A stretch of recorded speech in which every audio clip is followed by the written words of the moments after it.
Okay, let's get going. You are all very welcome to this evening's open evening for healthcare innovation. Delighted that you could make it. I'm joined, my name firstly is Jane Flanagan, and I'm the Student Recruitment Officer at Tangent, Trinity's Ideas Workspace. And it is my job to recruit you guys onto the course for what will be a really fantastic opportunity to engage with Tangent and indeed the School of Medicine in the second running of our postgraduate certificate in healthcare innovation. I am joined here this evening by Trinity's entrepreneur in residence, Dr. John McKeown. Delighted to have John here. John is going to give a short presentation later on, which will be a taster, serve as a taster of what to expect on a course like this. So delighted to have John here. We're also joined by Dan Rogers. That's Dr. Dan Rogers. He's the head of education here at Tangent, Trinity's Ideas Workspace. So thank you both very much for joining me. I'll get this evening's session going by giving a short presentation on this course, a little bit about the course, an overview, if you will, and the application process. So the first intake, which is starting on October, in October, I should say, the closing date for that is coming up next Monday. So with that in mind, we want to try to make sure that you guys have the time you need and the knowledge you need to send in your applications. Okay, so let's get going. First up, to maybe talk a little bit about why we're doing a course like this in the first place. Well, Trinity is synonymous with innovation and entrepreneurship. Trinity are first in Europe for patent citations. We have 500 industry partnerships in the last 5 years with 1 million plus in annual research income. And we've had 140 licenses in the last 5 years. When we look at entrepreneurship at Trinity, we're ranked first in Europe for graduate entrepreneurship. And 100 campus companies have generated 300 products and 1.4 billion in revenue, with 75 student companies in the last 5 years raising more than 5 million in investment. So when we bring together innovation and entrepreneurship, it allows us to imagine and identify new opportunities, to collaborate using the power of diversity, and to take action having a positive impact on the world. When we look at this course in healthcare innovation, well, who is this course for? This course is ideally suited to healthcare professionals in clinical and community settings who are keen to contribute to a changing healthcare landscape, to individuals looking to create a network or community that focuses on innovation in various aspects of healthcare, individuals who are or wish to be change makers, activists and innovators, and individuals seeking to expand their skills base and foster a culture of innovation within their respective departments, organizations, and institutions. So what does this course offer to you, the participant? Well, it offers a level 9 national framework qualification from Trinity College Dublin. It offers key skills such as critical thinking, empathy, design and creative collaboration, team working, leadership, presentation and communication skills, engagement with entrepreneurs, business leaders and industry mentors in an online classroom environment, and access to a range of career development supports within Trinity. So the course themes, the modules, there's 3 modules and they are innovation and creativity in healthcare, opportunity generation, recognition and communication, and enterprise development in healthcare. How the program works? Well, as I say, we have 2 intakes coming up. The first one is October 2021. It will be delivered fully online, but part-time and fortnightly. So every second weekend from the 8th of October 2021 to February 2022. The second intake will be starting in February, and the format, the delivery will be confirmed. So there might be an in-person component, but again, we'll confirm that down the line. And that will also be part-time and fortnightly. So the course, as I say, this October one runs from the 8th of October to the 12th of February, with the February intake starting on the 18th of February and going on until the 25th of June. So there will be the teaching and learning styles.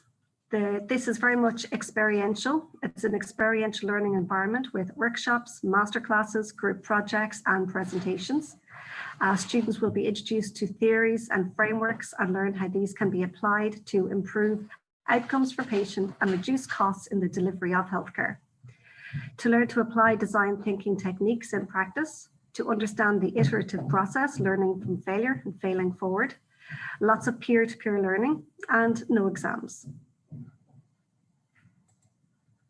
So this next slide just gives you a sample of the kinds of businesses that we in Tangent have worked with in the past. So these are people that have worked with us on host projects, people that have delivered fireside chats, or companies we've engaged with in some form or another on the many courses and we offer and masterclasses we offer here at Tangent. So I'm sure you can see that there's a few names there that you would recognize. Moving on, the learning outcomes from this course. So this will investigate a diverse range of innovation related topics in healthcare. You will develop and assess innovation opportunities in a variety of healthcare contexts. You will communicate and interact with multiple stakeholders in different settings. You will evaluate the process involved in bringing an idea through to implementation. And you will critique the commercial, the social, the ethical, political, and cultural value associated with healthcare innovation. So coming on to who is eligible. Well, any graduate who holds a level 8 qualification at 2.1 grade or higher is eligible. If you do not have that or you have anything under a 2.1 honours degree, you can still apply and your application will be assessed as RPL, recognition of prior learning. Individuals are eligible who are in receipt of a social welfare payment. So any social welfare payment at all. If you are self-employed or in any kind of employment, you can apply. And if so, and you're successful, there's a 10% fee that applies. And in this case, for this course, that is €380. There's a residency requirement where you must have lived in the EU or the EEA for at least 3 of the 5 years prior to application. And finally, returners are eligible, those that have been out of the workplace due to caring obligations. So they are not in receipt of a social welfare payment, but they have been out of the workplace for more than 9 of the last 12 months. And if so, there is a declaration document that you must sign and therefore are eligible to apply to. So again, the admission requirements here, we're looking for that 2.1 level 8 honours degree, but RPL applicants are considered. You also need a CV and you should look to see how do your skills and experience match the course. There's an expression of interest or a statement of interest. That's about 500 words, why you want to do the course, why the course appeals to you, perhaps what you want to get out of the course. 2 written references. So we say academic and professional. If academic is hard to obtain, you can submit 2 professional references. Eligibility details. So again, this is around the social welfare payment, or if you're in employment, a recent payslip would suffice there. And then finally, proof of residency. So we want to see, this only applies to those in employment, but we do need to see that you have lived in the EU 3 of the last 5 years, and you can demonstrate that with bank statements or utility bills or a letter from your employer if you've been there more than 3 years. So there's a lot more information around these requirements on the Springboard website. I would encourage you to go to springboardcourses.ie. The course code there is 9255. You will find it that way, or if you pop into the search Trinity and Healthcare Innovation, the course should come up directly for you as well. And then just finishing on the closing date, which is next week. Do apply because we will not be accepting applications after that point. So I can't encourage you enough to try to get those documents together. Give us a shout if you have any queries on any of them, and be in with a chance to get one of these highly coveted places on our course running in October, or if you wish, you can apply to the one running in February next year. So that kind of brings my short presentation to a close. I do invite you to submit questions into the chat or the Q&A. I will have a look and we will answer them as we go through. And if anybody has any questions at the end, just keep them coming. I will hand over to John now for the next part of the session, and we'll talk to you again later on. Thanks, John.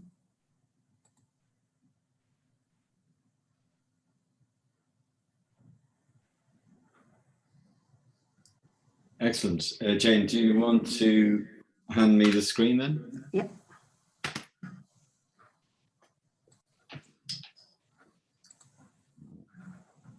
Okay. Let's see if I can share screen. Excellent. Jane, you might let me know if you can see my my screen okay, can you? I can indeed, yes, John.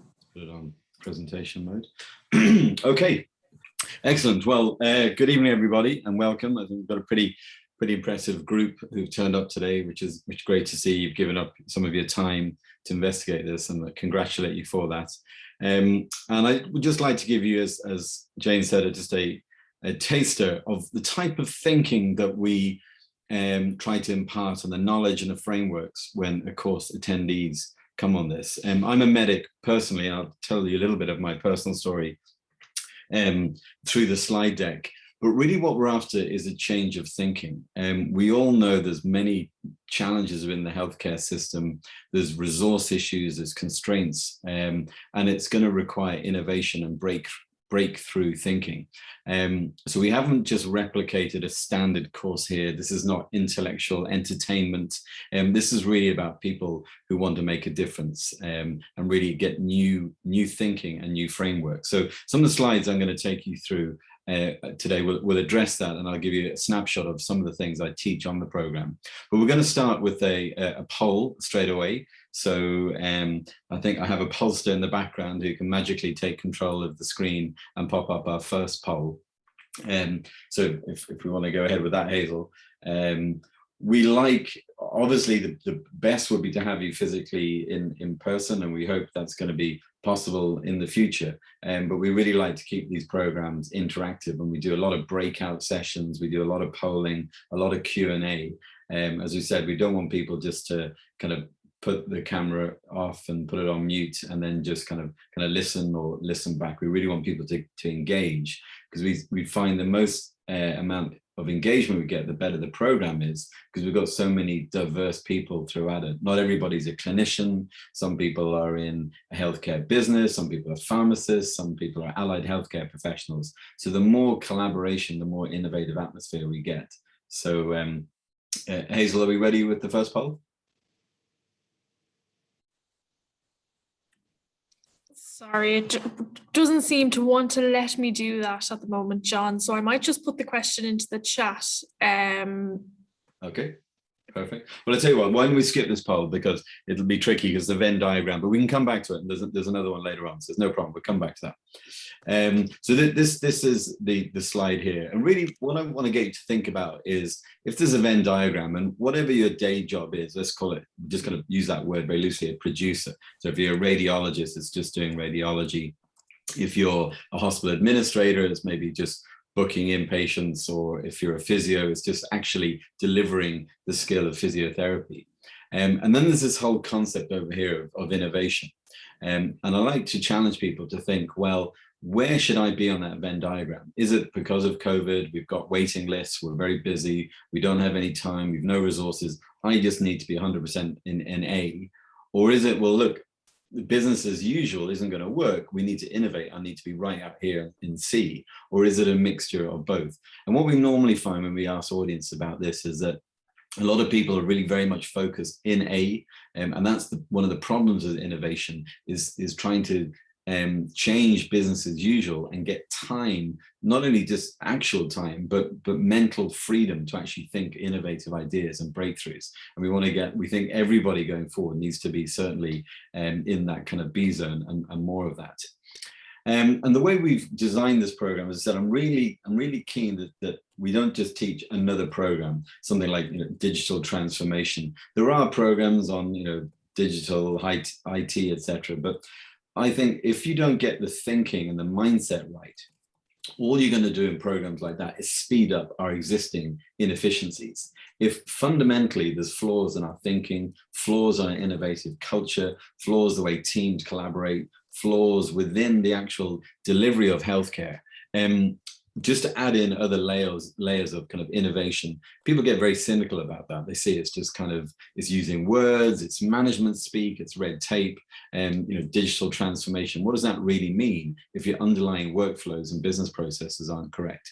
So the way I teach it is I love to use this kind of concept of Leonardo da Vinci. So what do I mean by that? Well, he was an anatomist. He was somebody who was very involved in medicine, but he could also draw very good engineering diagrams, like inventing the helicopter. But then he could also turn around and paint the Mona Lisa, which is this concept of accessing your left brain, logical thought, but then also creativity and innovation. And it's spoken about as whole brain thinking. So you may have people who are very expert with deep domain knowledge around an area, but can they then access the creativity and the innovative part of their brain to have whole brain thinking? And really, that's what we want to get sparked in your attendance on this program. And we put a lot of time in that, certainly in the modules I teach, about this concept of psychological safety and allowing people to embrace failure, for trying things, trying prototypes, and really getting that emotional and intellectual space where you can actually innovate in safety. I was in surgery for a long time, that I was an emergency, an A&E doctor, and there can be some quite strong characters in those areas. In generally, sometimes it can be quite a toxic culture in some hospitals. I've worked in some healthcare settings, so that stifles innovation. So we like to do a lot of work on mindset, and sometimes people dismiss that as a bit kind of an American pop psychology, but really the research around innovation all shows that if you don't get the mindset right, even if you add that on technical skills and know-how, innovation doesn't actually get fostered and progress. So we have the right balance between mindset and thinking, and we've kind of tools to do that. But then you can't just do that. You've then got to go back to work and be able to talk to your peers and your colleagues around really academically robust frameworks with the evidence-based things that work, case studies, best in class, best use case examples of around the world. And that balance is what we like to bring to this program. You'll also, within your peer groups and your cohorts, you'll work, and we deliberately match you. We don't just put all the medics and all the nurses, the physios, or all the business professionals, the pharmacists. We really try to get a cross-culture, cross-collaboration, a diversity of thinking, because we know those types of teams outperform other teams. And as I said, we don't want just another kind of course, a box-ticking exercise. We want this really to be a breakthrough program for you. So as you consider doing the program, which is a no-brainer and it's highly competitive and difficult to get into, really I'd like to ask you to personally reflect on what are your personal goals? What are your outcomes for your career? If you're, allied healthcare professional, or you have any role within the chain of healthcare delivery, what do you see as the outcome in Ireland, or maybe, you're going to go back to another country? And what really motivates you? Why do you want to be the best professional that you can be? Why did you get into the job you're in the first place? What was your vocation? What's the big why, the difference you want to make in the universe? It's those type of people that we want to do this program.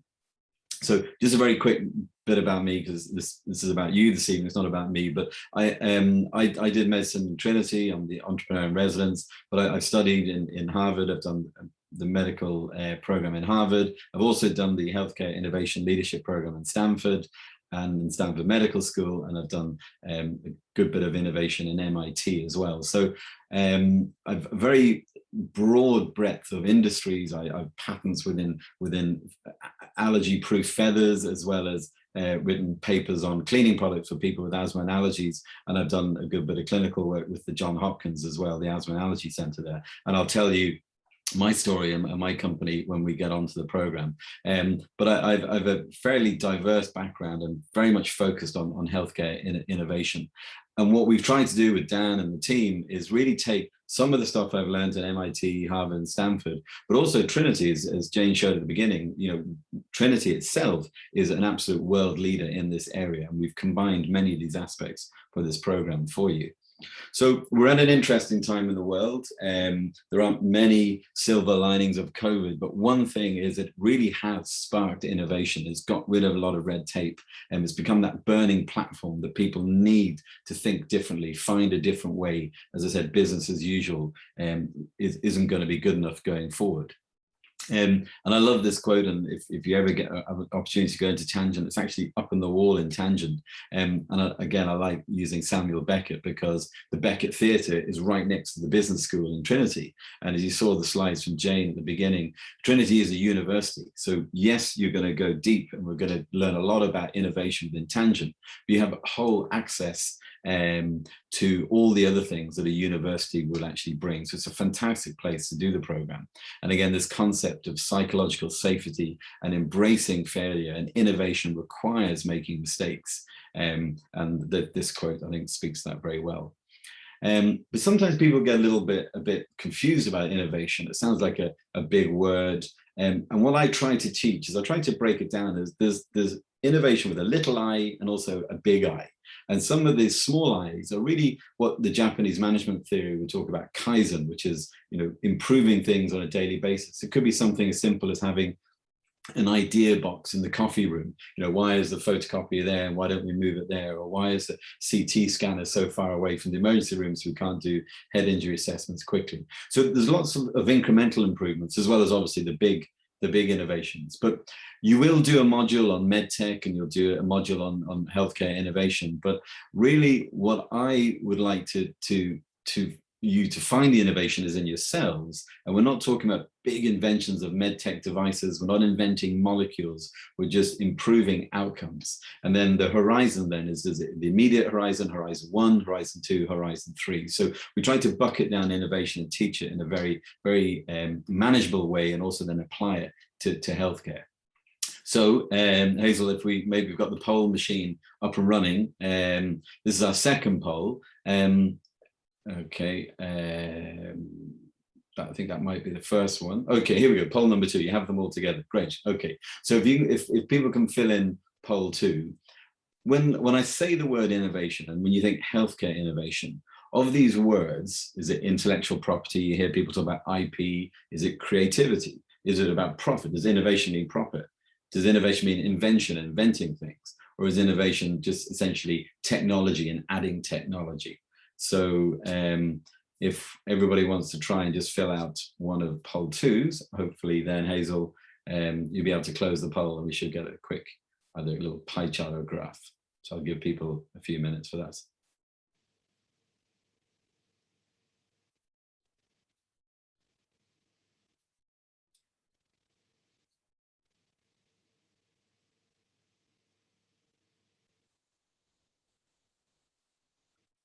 How the answers coming in, Hazel, are they being filled in?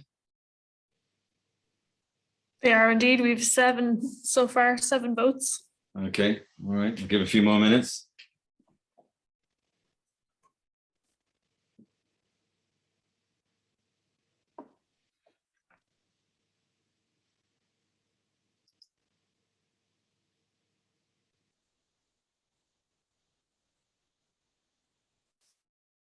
Okay.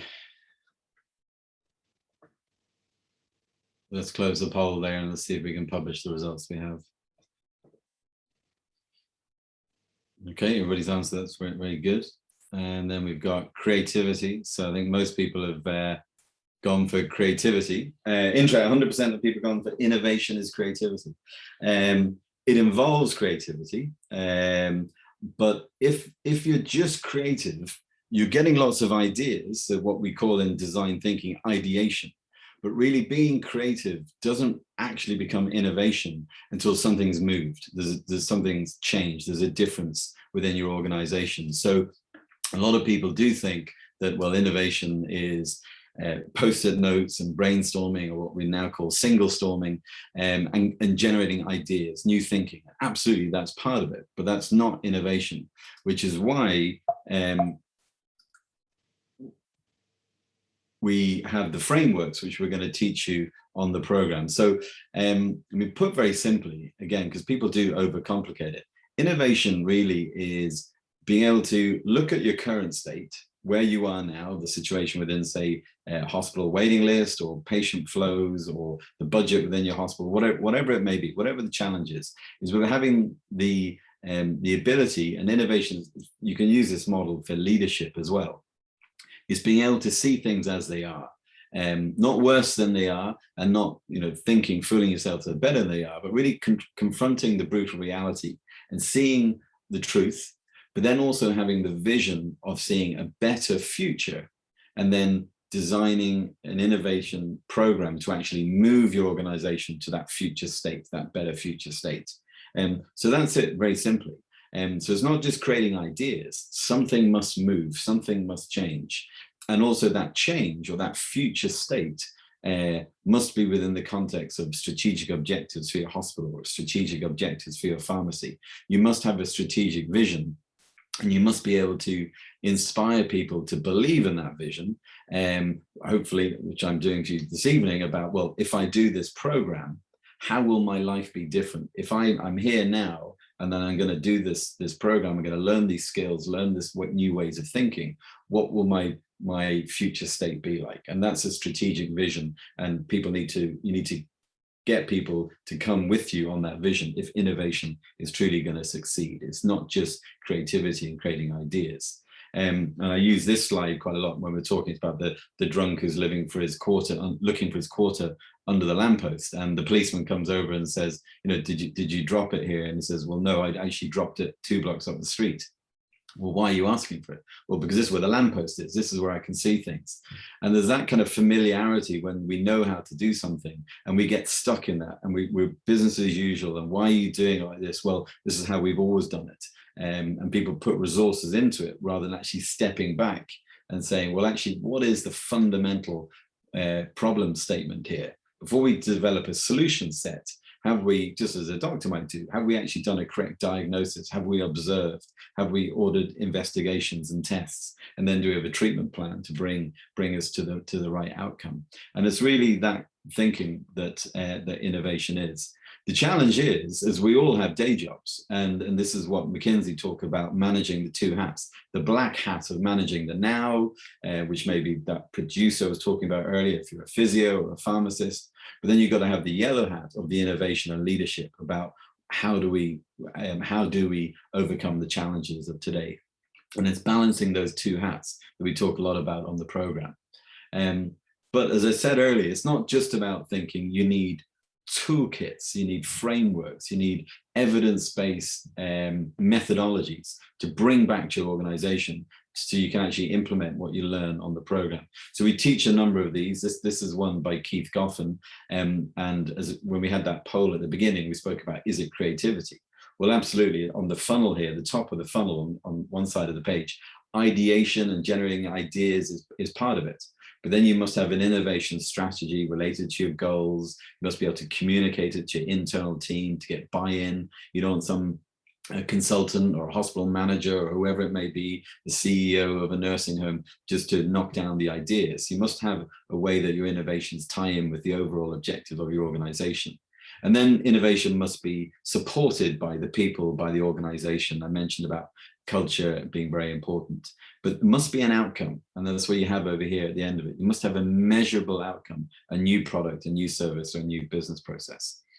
And I call innovation being a contact sport, and this is one of the programs we taught in Tangent, but we have everybody up on their feet with post-it notes, collaborating, cross-cutting through teams, putting, one of the big changes of healthcare innovation I'm seeing is that everybody's involved, the frontline workers from the other staff in the hospital, everybody who actually is close to the patient at any time as they transit through the hospital. So we will do as much of this collaboratively online using various digital tools, and then hopefully at a future date we can have you all in to Tangent.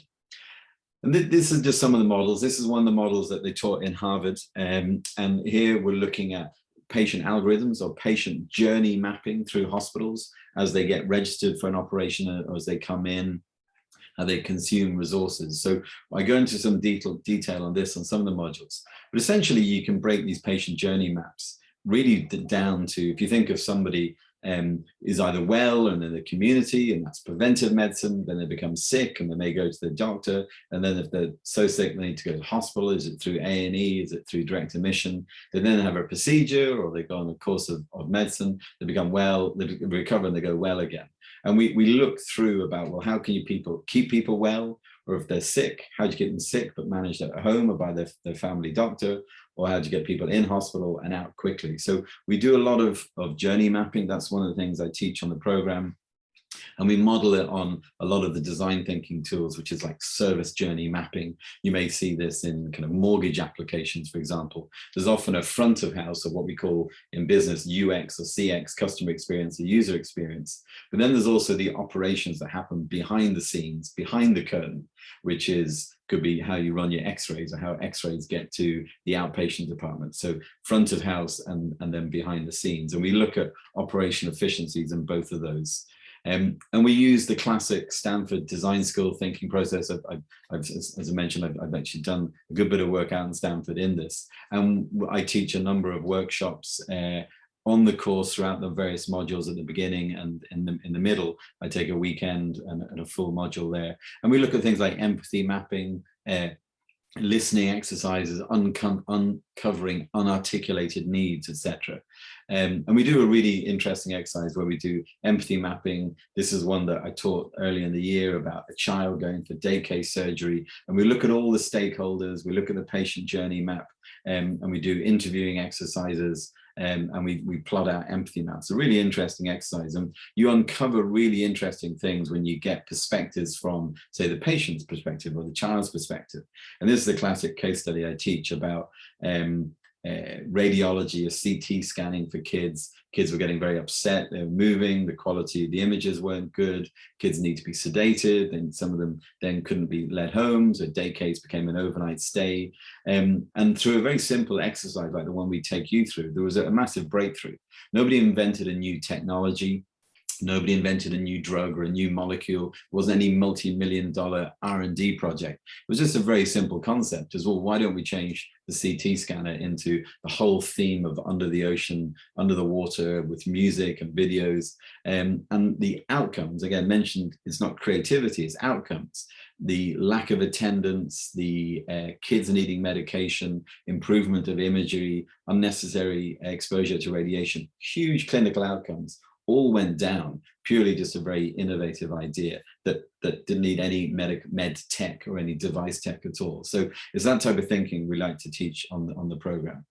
And ultimately what we want the people, the alumni, to do this, I'm a big believer in this. This is one of the reasons I do what I do on the program, is we want you to take the insights we have, the learnings, and bring them to practice and take back to your organization the new thinking, but also the skills and the toolkits and what we teach you, how we encourage you to do cross-functional team collaboration, but also then how to do rapid prototyping, how to actually test and learn, how to actually bring something back into your environment and get buy-in and leadership. And ultimately, we want you, through what you learn in Trinity and learn in Tangent, really to be the change in your own organization, because very bluntly, it's needed badly in the Irish healthcare system, and people like you, the bravery to come on a program like this will be the difference, and I completely believe that.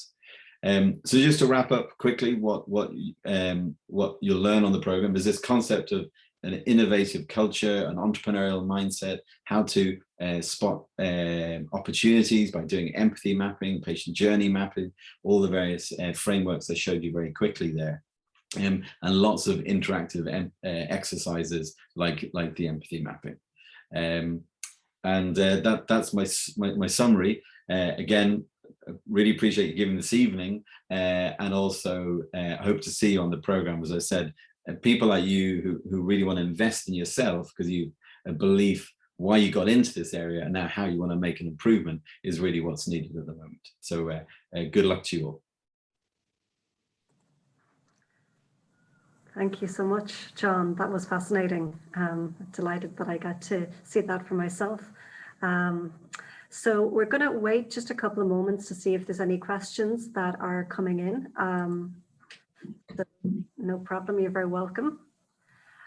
Great to see so many of you turned out this evening. So if you do have any questions, whether it's regarding the course content or indeed the application process, do pop it in the chat if you wish. Otherwise, you can put any queries you have to springboard@tcd.ie. That brings you directly to me. We also have a live chat on our website on the course page. Again, comes through to me. Yeah, I mean, get your applications together. There was one question there that I didn't answer, and I didn't, I think I seem to have gotten rid of the question, but it was how many places are on the course. So the good news is that we have double the amount of places available this time round than we did last year. So there was only 35 places the last time we ran this course. There's now 35 on the October run, and there's another 35 in February. So 70 places overall. We are receiving in applications all the time, those who do try to get those documents uploaded to Springboard if you are interested, and you'll certainly be assessed. The closing date for the October one is the 17th of October, or sorry, the 17th of August. And then the closing date at the moment for the February one is the 6th of September. Thanks, Jane. So I might come in there just briefly. So hi, everybody. My name is Dan Rogers.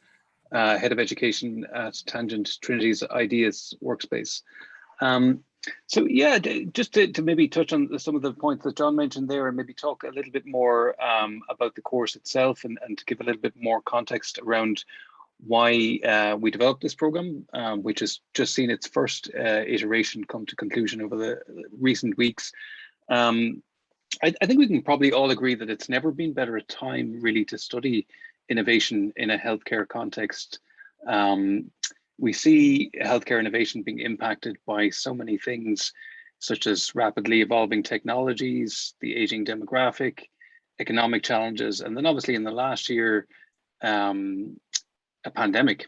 So all these things are expected to really dramatically impact patient experience within the future. And they're also key drivers that are likely to present new opportunities for innovation in healthcare.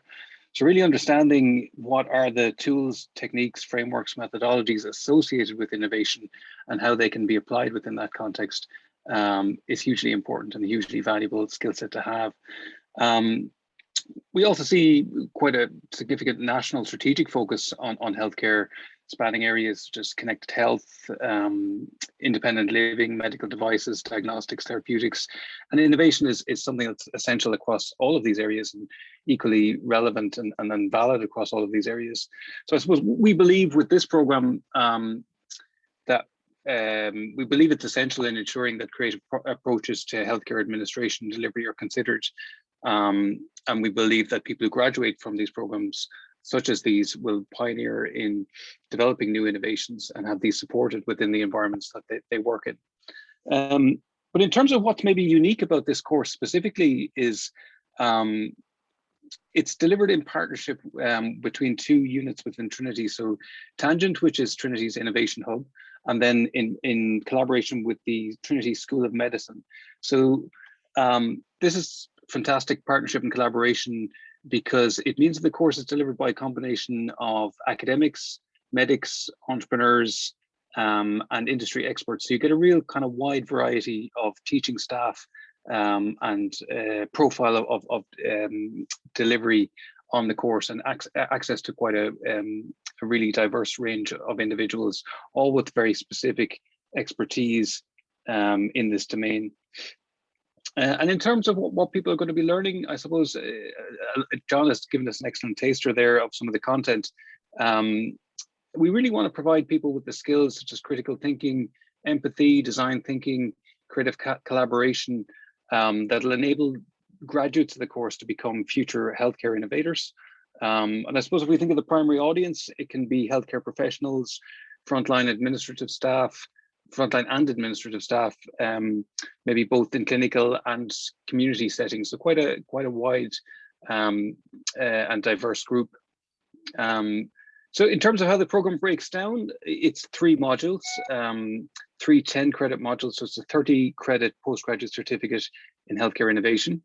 First module is innovation and creativity in healthcare, which focuses on some of the areas that John was exploring there in terms of the frameworks and methodologies associated with innovation, really getting those creative juices going, and thinking about how can we embed a culture of innovation within the healthcare sector. The second module, opportunity generation and recognition, focuses on how do we identify and generate new opportunities for innovation in a healthcare context, and then communicate and articulate the value of those ideas in an influential manner to potentially people who could fund them, and put some resource behind them and support them. And then finally, we have a module called enterprise development in healthcare, and this focuses specifically on creation, development, growth, and funding of innovation driven new ventures. But it's also for the entrepreneurs, but it's also for the intrapreneurs. So it's for the people who are within their organizational setting, and how they can pilot new ideas, new approaches, do things a little bit differently, and get buy-in and support to do that. I saw some questions come up around assessment actually in the chat. So maybe just to touch on assessment. Continuous assessment is a key part of the program. People would be glad to hear that there's no exams. There is an emphasis on applying your learning as you go, and you'll see as part of that process there will be quite a bit of pitching. So pitching and communicating the value of some of the ideas that you've had on the course, and applying some of the learnings that you've had on the modules, and communicating those back through project groups and innovation, industry hosted innovation projects that you'll work on in the context of the course. So we believe this course is a wonderful opportunity to explore theories and frameworks associated with innovation, but also to apply them and to join a network of like-minded innovators across the sector.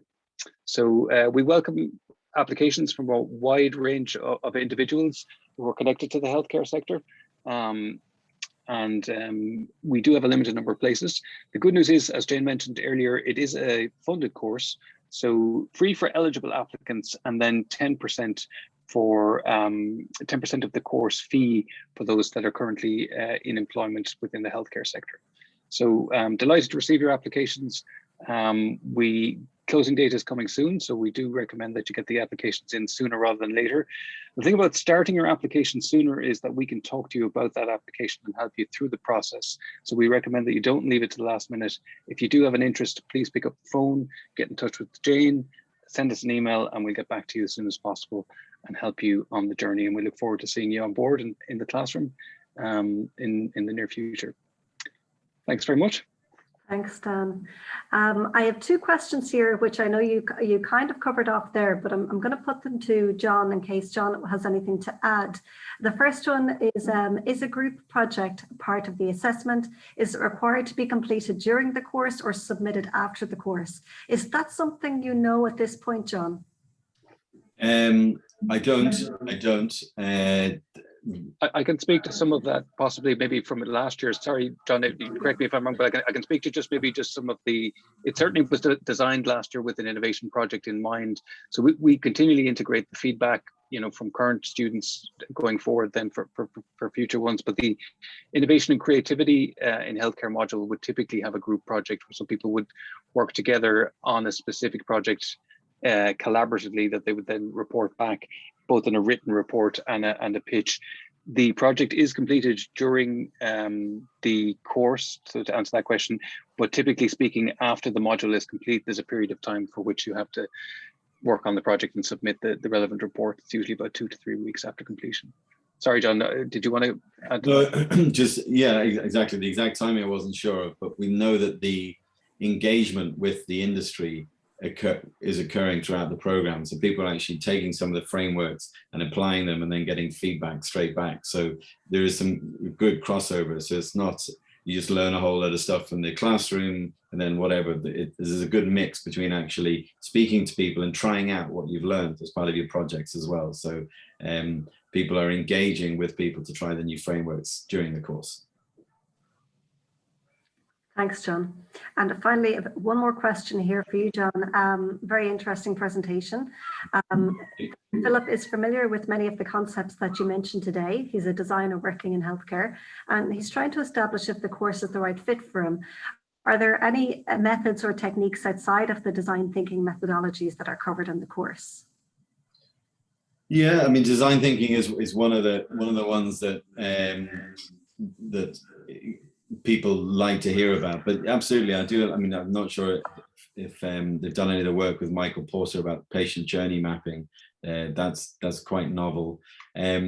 Also, some of the design thinking that we do is specifically applied to healthcare, which is interesting. So I'll give you an example. If you want to look at an innovation within the healthcare setting, you may need something like CE marking for a device.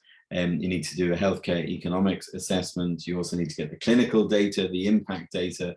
So it's not, if somebody's done design thinking in the context of just design thinking, there's actually quite a lot of difference when you apply it to the healthcare setting. And we go a little bit deeper on that, on some case studies in that area. And then the particular empathy mapping within the context of case studies that we do. So for example, the day case surgery with one of the kids. But what's interesting is reapplying the exercise we do, the Keith Goffin Innovation Pentathlon is another one. When you do it in your cohort, you get different perspectives. So you may have a pharmacist and you have a hospital CEO, and then you've got a surgeon, and then you've got a physio. And the magic comes when you put those people in a room.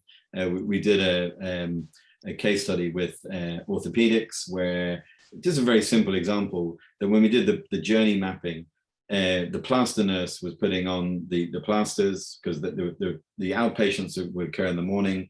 Or the surgeons would see the patients, have their review x-ray, their check x-ray, and give the plaster nurse the instructions of what plasters would be replaced. But then the surgeon would go to theatre. So if there was a callback or there was something wrong with the x-ray, you had to get the surgeon out of theatre to come back. So we did some work on service journey mapping, which is applying design thinking principles. But I wouldn't just dismiss it, oh, well, I've done design thinking within that context. So I would say it's very relevant, even if somebody's done it. I've done a lot of design thinking. I've been to the D School, I've been to Haskell-Plattner Institute. But every time you do something within this context, with a peer group, you learn something new. So even if you're a good practitioner, brilliant, come and help us and help your cohort and bring what you learn and share it. I certainly wouldn't say that would be a reason not to do the program there. And on that note, to all our attendees, if there's somebody in your community, your team and work, your network that you think could benefit from this course, do spread the word, because it's a fantastic opportunity. As I say, it's funded. It takes place over 9 weekends, so it's a really nice, compact way to achieve a level 9 qualification in this area. So something to bear in mind, to pass on to others that may be interested. We have gone over on time, and I'm conscious of that. So we'll leave it there. We have no more questions. And thank you, Dan. Thank you, John, very much for joining me this evening. Thank you to all our attendees for coming and being so engaged. Thank you for your questions. And we hope to see you on the course. Send in any queries you have. I'm here ready and waiting to answer them. So yeah, do get in touch if you have any queries after this, and we look forward to seeing your applications come in and hopefully seeing you on the course. That's great. Thanks, guys. Great, Jane. Good, Dan. Okay. Hope to see everybody on the program. Thanks very much. Bye-bye. Thanks, guys.